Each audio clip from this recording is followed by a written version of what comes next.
Our first session this afternoon is with Dr. Hart Hodges.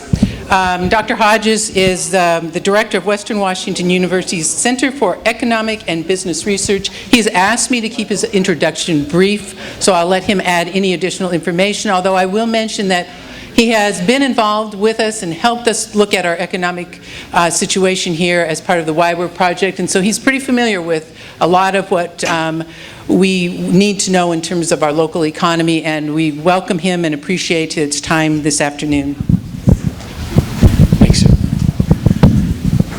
All right, so I kept looking at early drafts of the program hoping that my assignment would change under the heading of what's at risk and the economy. If anybody wants to talk about the Federal Reserve or something like that, I'd be happy to. It's easier. I mean, obviously what's at risk from an economic perspective depends on how institutional uncertainty gets resolved, and it depends a great deal on the extent to which trades are possible with water. So what I'm really going to do is put some numbers up, and I'm going to focus on water and try to tie it some to jobs and wages because I feel obligated to. But also just what do you do in water resource economics? And through that lens, what do we see? I'm really not going to talk a lot about governance, but I do want to explain sort of the mechanics of resource economics, water resource economics. You've already had a session this morning on where does the water go. I'm going to give a slightly different take on that and trends that are important. A couple of brief comments on pricing. The bulk of my talk, which is 10 slides in, 8 slides in, really is relative value, how the water is used. And the one caveat, it's not an apology necessarily, but it might be, I tell my students at the start of the quarter, I make mistakes. So when I start changing from acre feet to million gallons, and I've got thousands of millions of gallons in one area and I'm dividing it by something else, don't quote my numbers unless you redo the math yourself. How about that? Is that fair? And then a couple of lingering questions to finish, and I'll try to be fairly brief. I mean, economics certainly started in the realm of politics and political economics, but in modern times has come down much more into things more mechanical, if you will. And water resource economics in particular had its roots in the study of large infrastructure projects and the analysis of municipal systems. You can think back to large dam projects in the early and mid-1900s. For those of you who care, the first impact fee related to water, it was for a water treatment plant in Illinois. And those roots, more recently we've been focusing on allocation issues, how to improve pricing, and the development of water markets. But I think the real point with this graphic is to say that we economists have been focusing on what might be called lower tier sorts of decisions, and we've stayed away from the more political. And the previous panel is focused clearly on what I'm showing as higher tier sorts of decisions. And I think, and this is actually how the last panel finished, as we think about the upper tier, we ought to think about what we want to happen at the lower tiers. Right? The law might be an ass, is a good way to sum it up, I guess. I don't think you can analyze the issues at one level without thinking about the implications to the other levels. And economists are slowly moving back up towards the political and the governance side, which is more interesting. Where does the water go? So I'm going to most of the time spend most of my comments on those very lower tiers. When you talk about water, this is a graphic from the U.S. Geologic Survey. The two very dominant sources are thermoelectric power and irrigation here in the Pacific Northwest. The thermo part doesn't play, so it's an irrigation story. I will get more local, bear with me. On the industrial side, I was assuming that there wouldn't be too many comments about industrial water uses. This is national, and the change in the color is just because they've changed how some of the data is collected. What I really want you to think about is the population line going up left to right, and then the water use in the industrial sector plateauing and then dropping. And trying to make sense of trends like this. Remember in 1980, and that's when you see the big drop, energy crisis. A lot of investments in energy efficiency, and there's a very, very high correlation between energy efficiency and water efficiency for pretty obvious reasons. And we see that locally as well. For the industry uses in particular, again, still U.S., a 30% drop from 85 through 2005. Partly with the change in job mix and manufacturing and what we make in the United States. As I've already mentioned, the investments in energy efficiency, regulations. And then that bottom bullet that you can read, when you're looking at national statistics, it's, the distribution is not even. You have to think chemical production, petrochemical production, the top states are Louisiana and Texas in terms of industrial withdrawals, not Washington. Though Washington has some withdrawals that I'll put up in a moment. Focusing on energy, water demand, and the pie charts show relative amount of water.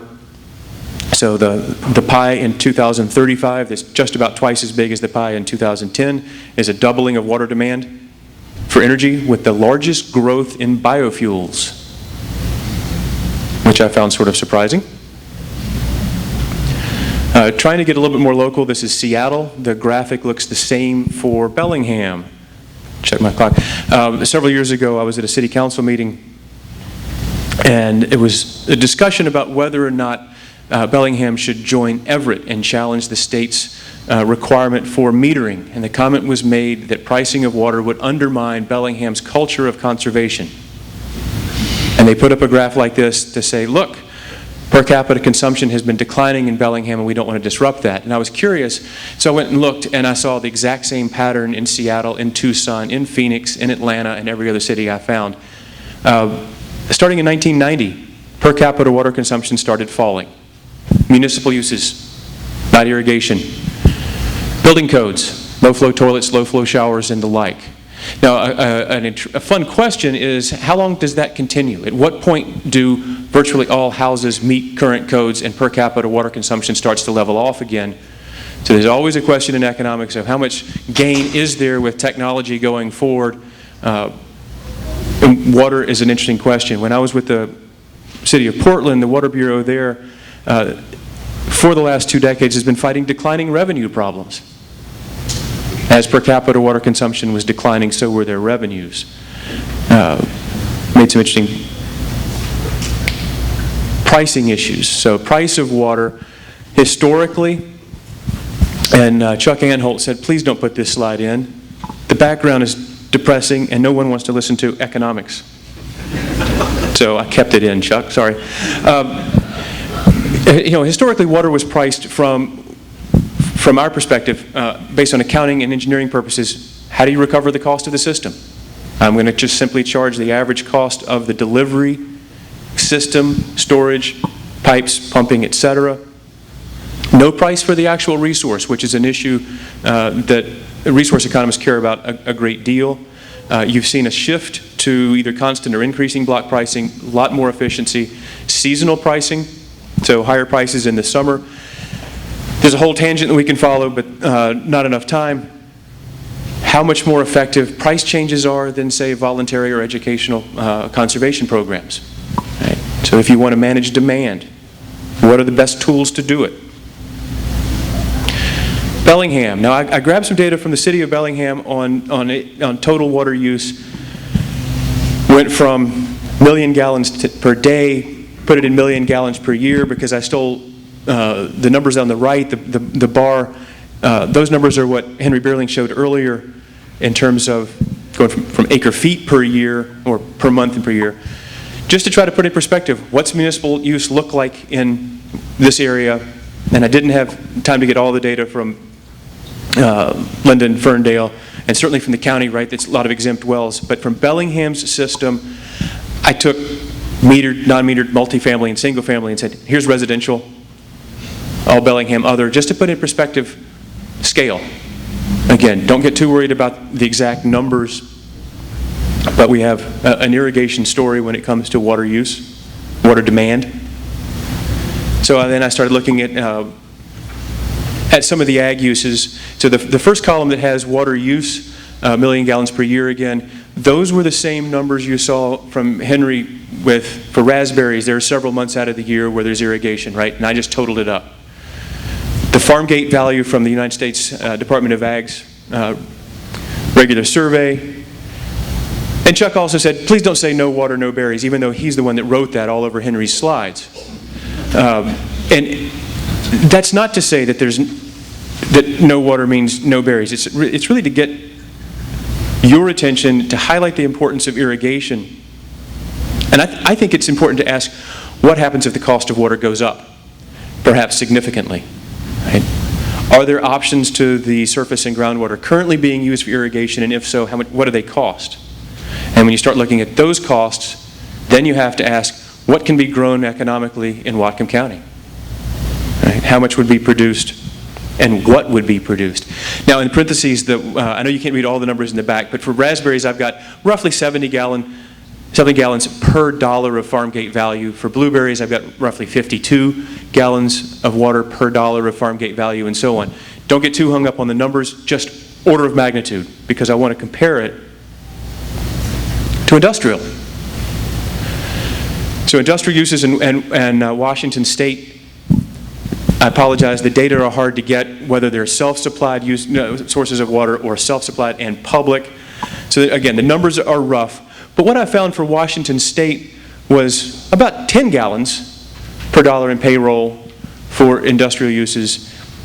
Then we took some of the water that Cherry Point supplied, that PUD #1 supplies out to Cherry Point. And I know how much water they send out now. I don't know the payroll exactly for BP, Intalco, Phillips, and a few others that are out there. So very rough guess, probably closer to 10 gallons per dollar of payroll. In other words, a lot less water per dollar of payroll in industrial uses than in ag. That issue jumps to the forefront when you're thinking about it from an economic perspective. Because now I'm just going to compare irrigation in Whatcom County. But I'm going to switch from payroll to jobs. I keep trying to, how does this balance out? So same numbers on water use, but now I jump to jobs instead of payroll.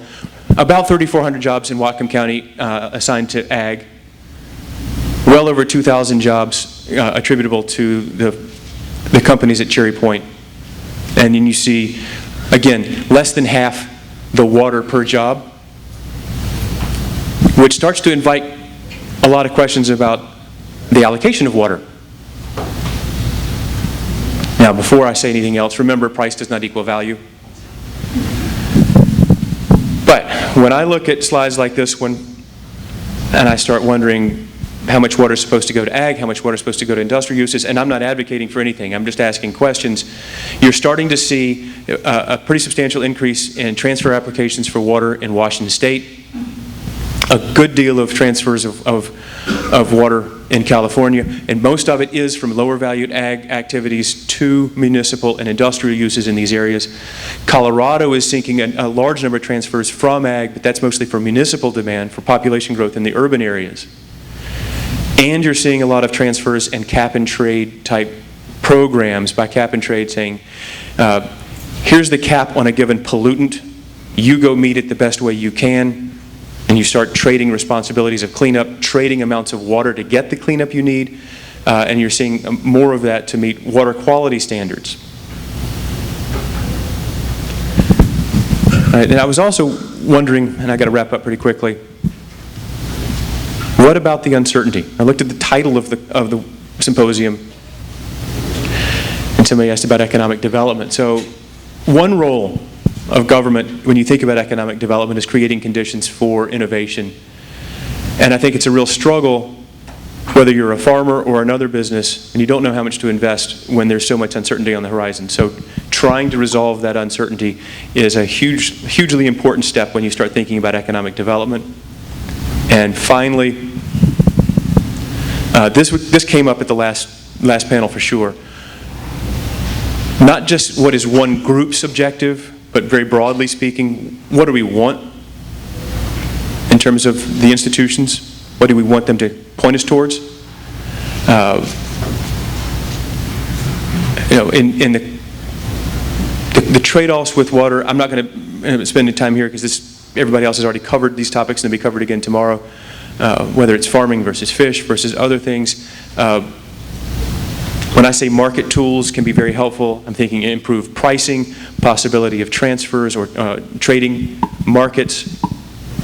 And I hope I have set the stage in the right way for the next panel. But I appreciate your time very, very much. I don't know if you have time for any questions or... We do. Okay, just a couple of... Maybe 1-2 questions, depending on how long they are and how long the answers are. So, anybody? All right. We're ready to move on. Thank you very much. The final session of the day is probably very ambitious on our part, but we thought it was extremely important to bring the stakeholders, as many as we could, to this symposium and to hear directly from them about what they think is at risk and what's important to them related to these water issues. So we are going to ask the 9 participants on this panel to come and take the stage here. And we have hopes that we actually have selected 2 moderators for this session because we suspect it might be a little bit challenging. We've never done anything quite like this before. So Bill Clark is going to come back to the front and be one of the moderators along with Claire Fogelson with the City of Bellingham. And I'm going to pass the mic over to them to get going. Claire, do you care where we sit? I don't care where you sit. Just when you're sitting on the edge, make sure you're sitting next to a friend. Hi, Gene. How are you? I thought you were going to sit down on the far right. Never give up. Dr. Weber, how are you? Feeling very nervous. The creator of the Salish Sea. I like that. I'm glad you did that. So we do have a very aggressive agenda and 9 people on stage at one time and a little over 2 hours to talk is going to be a challenge for us all. So we hope that we can get through this and get some substantive answers out of this and satisfy some of your need to ask questions at the end. So to start off with, we have one of our participants who has to leave fairly early. So what we thought we would do is, in keeping with what was on the program, we'd like to ask all of you to identify the risks to the sector of water users you represent to not settling water quality or quantity problems. So identify the risks to the water users you represent generally, knowing that there's no way you can represent all of the users in your group. But what are the problems that group would feel or would have if we don't settle water quality and quantity issues? And in some cases, it may be a risk from settling water quality and quantity issues. And then, so we'd like to go through and get your perspective on that. And then one of the questions from the audience that I think we'll have time for also, or from the applications, is how do we equitably manage water resources? And so we'd like your opinion on that during the time you're talking also. And Bert, you have to leave early, I think. So in no particular order, we'll start off with you, identifying the risks to the environment. That might be an easy challenge for you. Well, if Dr. Hodges was a little bit nervous about what he was going to talk about, just imagine, as someone said, what are the risks to the environment? So, what are we talking about when we mean the environment? It's a broad thing, isn't it? I can say a little bit about anything for anybody under that kind of rubric. But I would like to put it in context. We've noticed, I've noticed today, that almost all the conversation in one way or another has revolved around economics in the way that Dr. Hodges was talking about it. There's another kind of shadow economics that environmental people talk about. That is the value of things and activities that don't have dollar values. And that's what I guess I'm going to try to talk about and see if it can be put in this context. Because really what it's doing is saying we're talking about an economic enterprise here in how water drives various economic activities. And so I guess what I'd ask you to do is think about what do you do when you go home at night and you don't have to worry about working and making money from a job, and you're wanting to live the life that's promised in this wonderful area that we all call home. When I'd like to start, I guess, about what it was like before we all started the economic enterprise in Whatcom County. When I want to think that way, I take myself up to mile 44, milepost 44 on the Mount Baker Highway. Not advertised. A lot of people know. How many know about milepost 44? Yeah. If you don't, find out and go there someday. It's the last little, one of the last little remaining patches of old growth forest that hasn't been modified and hasn't been cut down. And it's a place for me to sit and think about what that is like and what that means to me, and what the rest of the county was like when that forest that is up there at milepost 44 swept all the way down the hillsides and across the valleys to the seashore and protected the river systems and gave structure to the ecosystem that was. And we know that changed, didn't it? When the coming of non-Indian to before the state even. How did it all start? What was the first attraction? Wasn't it gold that had people coming into Bellingham first on their way to the gold rush areas in other parts? But then, what was at the start of Bellingham? Why is Bellingham there? The Whatcom Falls, or no, the falls at the mouth of Whatcom Creek that provided power for timber. But very soon after then, the Hudson Bay Company, if I remember correctly, was using the prairie lands for growing foodstuffs, the first agriculture, but then lumber, and cutting down the lumber and sending it off to San Francisco for that market, and coal, and all the other resources. But clearly it was a resource extraction that is not so different than anywhere else, is it? But it's that resource extraction that started the economy of Whatcom County and brought the people here, started the alterations that leave us with the landscape that we have now, which is clearly modified to a huge extent, isn't it?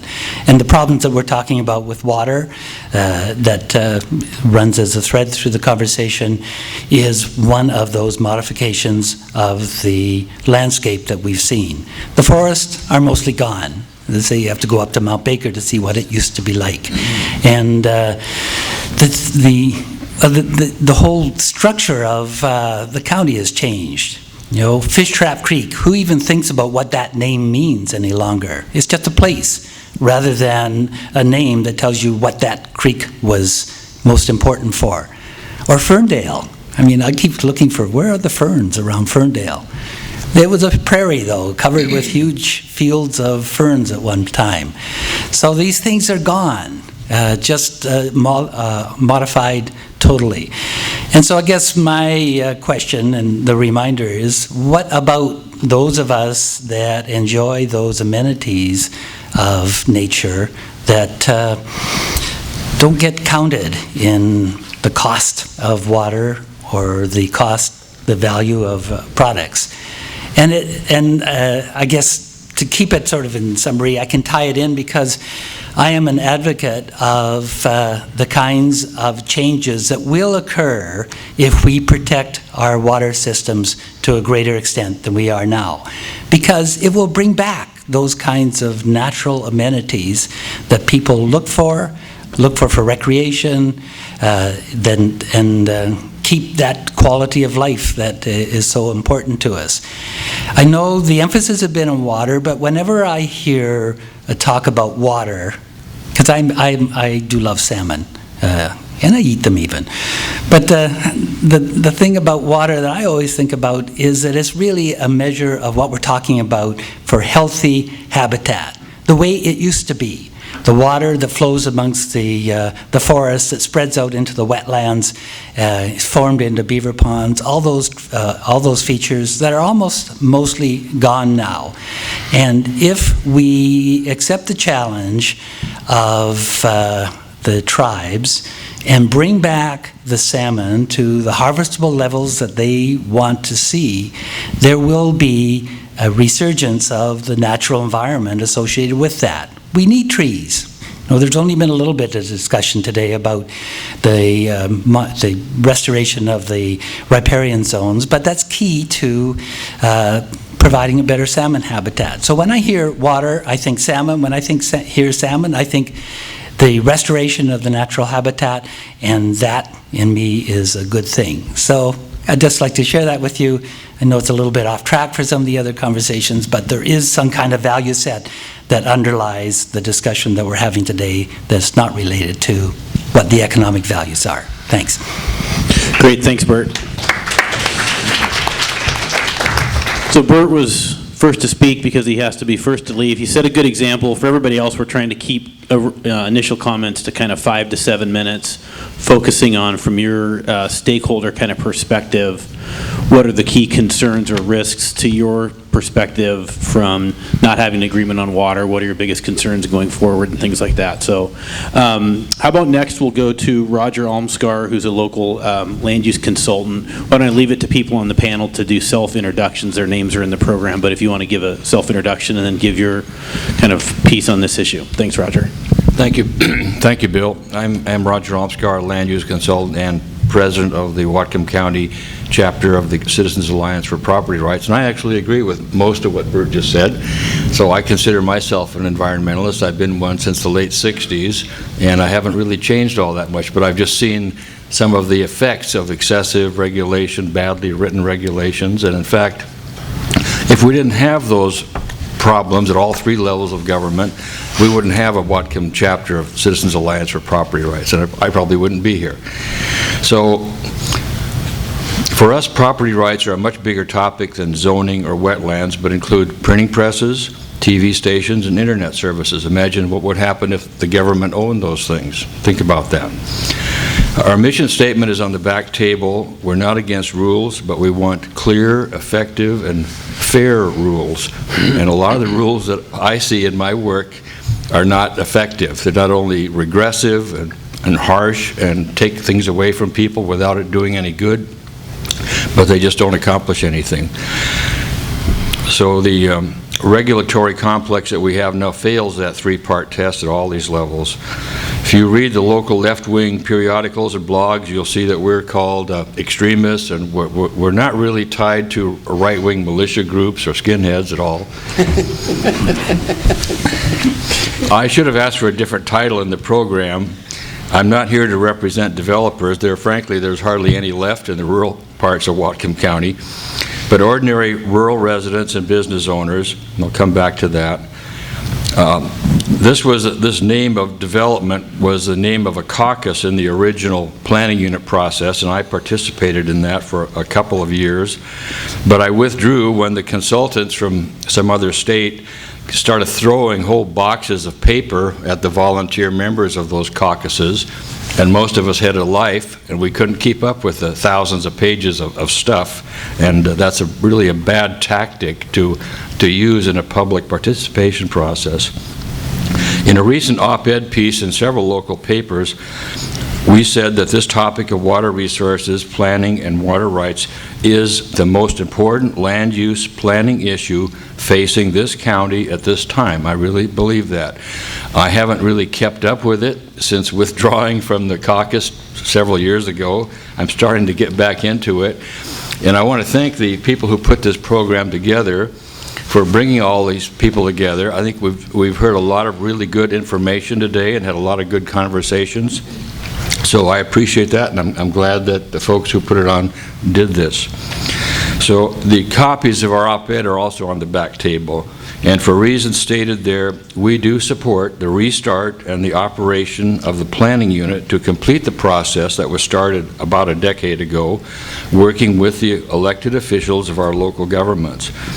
This is required by law, and we think it's the only effective way to provide opportunity for real participation for all the quite a few interest groups or affected parties. We think that the planning unit with good staff support will be the best vehicle to represent the interests of county residents with the Puget Sound Partnership. There has been an attempt to do that the last few months with an appointed group, and I don't think it's worked too well. I think the people on that group have good intentions, but it looks like it's just not functioning too well. So I think the planning unit, this is my opinion, could do that job if it had adequate support. The questions that we're supposed to answer talk about uncertainty, and I'll try to make this a little briefer than what I've got written here. So most of our members live in rural areas, and some of them have small farms and have private wells or get their water from associations. Some of them have 10 or 20 acres of extra land that they're not building houses on. And it's probably true that most of these folks are using the exempt wells.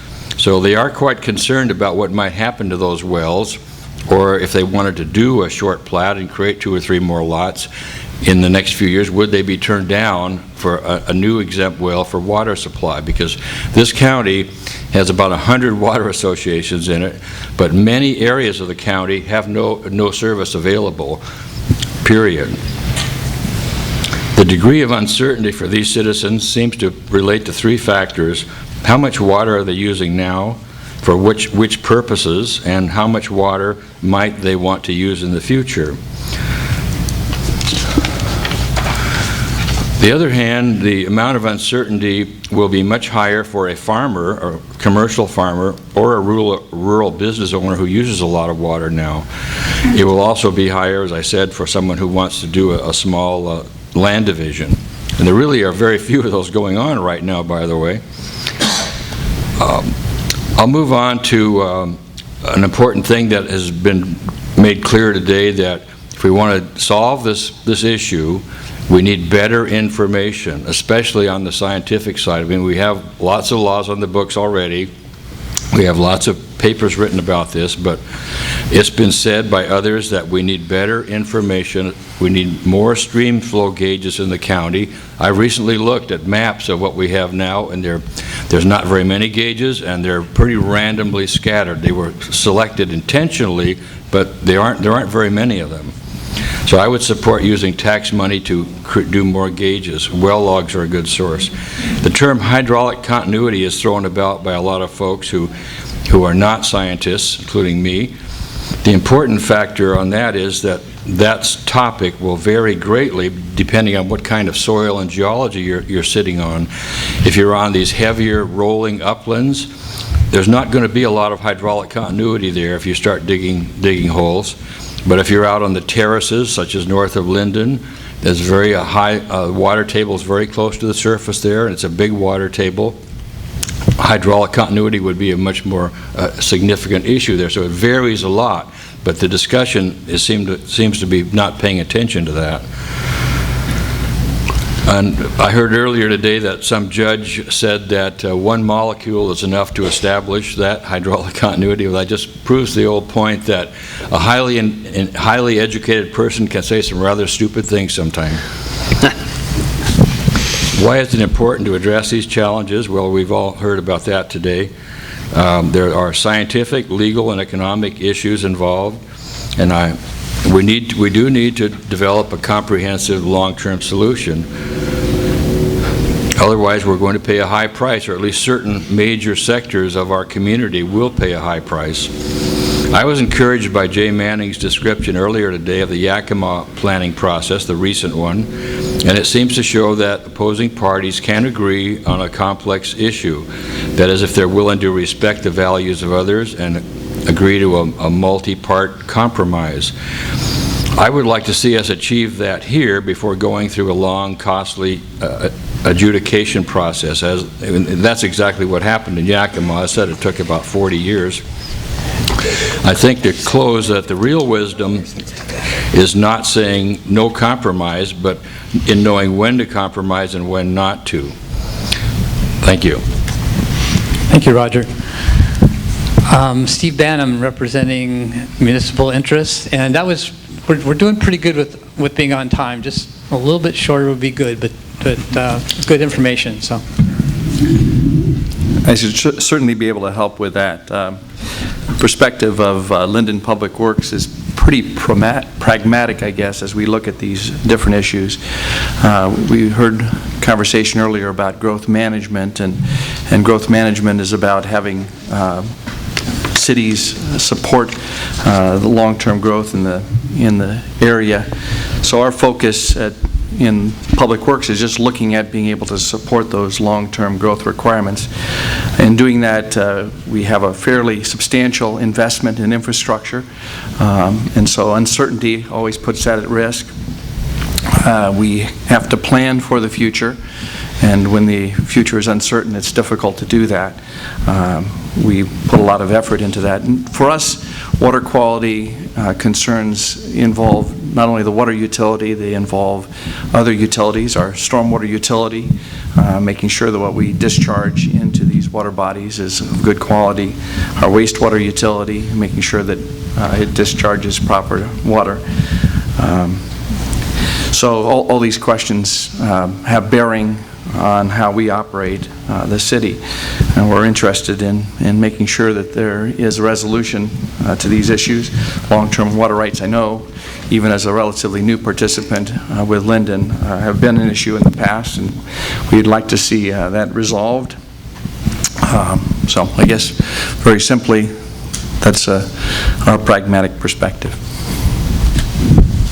Thank you. Why don't we go next to Gene Milius and talk about land use planning perspectives on the water issues?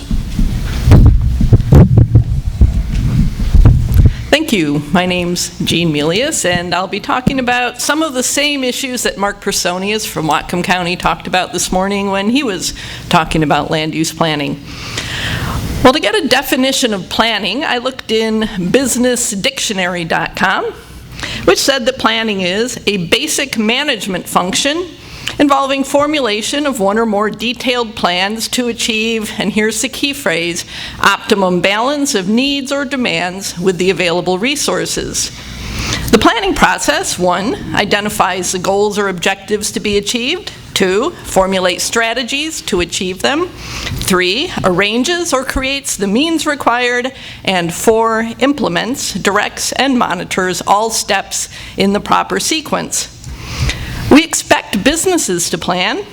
We expect families to plan to make sure that the family budget balances needs or demands with available resources. And planning is what the county should do. Now, it is true that we need more information, but we actually know quite a bit about water availability in Whatcom County. We know that most of Whatcom County's surface waters are closed to further withdrawal, either all year or in the critical summer months. We know that most farmers don't have the water rights they need. Farm Friends has estimated 75%. We know there isn't enough water for salmon in some of our streams. We know that the Sumas Blaine Aquifer has one of the worst levels of nitrate contamination in the state, with 70% of wells violating state water quality requirements. So water supply is a problem that requires planning, a rational effort to achieve a balance of needs or demands with the available resources. But for some reason, the idea that Whatcom County should use its land use authority to plan for our most precious resource has been viewed as way too radical or not a high priority or something. Now, there's no question that the county has the authority to plan for rational use of water supply. Mark Personius talked about goals 9 and 10 of the Growth Management Act, which require the county to protect water quality, the availability of water, and fish and wildlife habitat.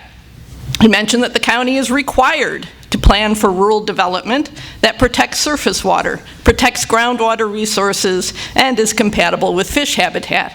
And he mentioned that the Washington Supreme Court said recently in its 2011 decision in Kittitas County versus Eastern Washington Growth Management Hearings Board, several relevant statutes indicate that the county must regulate to some extent to assure that land use is not inconsistent with available water resources.